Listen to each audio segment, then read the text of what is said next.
መቼ ነው ይቅር ማለት ያለባቸው ከተባለ ትህትና ከኖራቸው የሚበድሉ ሰዎች በድለውን ሳይጨርሱ ሳይቀር ይቅር እያልን ነው የምንሄደው።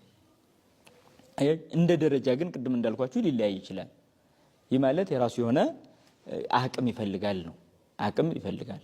ለምሳሌ አንድ ሰው ትህትና ይቅርታ ይሆናል ቢሉት ግራ ሊገባው ይችላል። እንዴት አንድ አባት ትህትና ምንድነው ብለው ሲጠይቁት ምን አለ? የበደለ ሰው ይቅርታ ሊጠይቅ ሳይመጣ ይቅር ብለህ መጠበቅ ነው። ትህትና ማለት ትርጉሙ ራሱ ማለት ነው። አንዳንድ ጊዜ አሁን ትህትናን ብዙ ሰዎች ባለባበስ፣ ወገብ በማጎንበስ፣ አንገት በመቀለስ ብቻ የምትገለጥ ነው የሚያደርጉት። እነዚያ ከሆነ ሁላችን በጣም ትሁታን ነው የምንሆነው። ምክንያቱም ይሄን የማያደርግ የለም። ቀላል ነገር ነው ይሄ። ጎንበስ ማለት በቃ እንዲያ ማለት እንዲህ ማለት በጣም ቀላል ነገር ነው። እኔም በዚህ አልደነቅም። ይሄ በጣም ቀላል ነው፣ ይቻላል። በጣም ሁሉ የሚችለው ነገር ነው። እንዲህ ማለት አያቅተንም። ለስለስ ያለ ድምጽ መናገር አያቅተንም። ትህትና ይሄ ብቻ ቢሆን ኖሮ ግን አይደለም። ትህትና ትልቁን ስራ የሚሰራው በጠብ ጊዜ፣ በበደል ጊዜ ነው። ምን ያደርጋል ማለት ነው? ቀጥታ ጊዜ አይሰጥም። ትህትና ካለ 10 በደሉ ከባድ ነው ቢባል እንኳን ትህትና እስካለ ድረስ አንቆ ለይቅርታ ይሰጠዋል ያን ሰው። ምክንያቱም እኔ ተበድያለሁ ብሎ የትዕቢት ስሜት እየተሰማው ይቅር ባለ ማለት ራሱን የሚጎዳ ሰው አይኖርም ትህትና እስካለ ድረስ። ይሄ ነው። ስለዚህ መቼ የት ምናምን የሚሉ ዝርዝሮችን ሳይቀር አይቀበልም ትህትና ያለበት ልብ ማለት ነው። ሌላ አስተራቂ መጥቶ እስኪ ለምን ራሱ አይጠብቅም። ኧረ እኔ ማን ነኝ? ወደ እኔ ሰው መጥቶ እንዴት ይደፋል?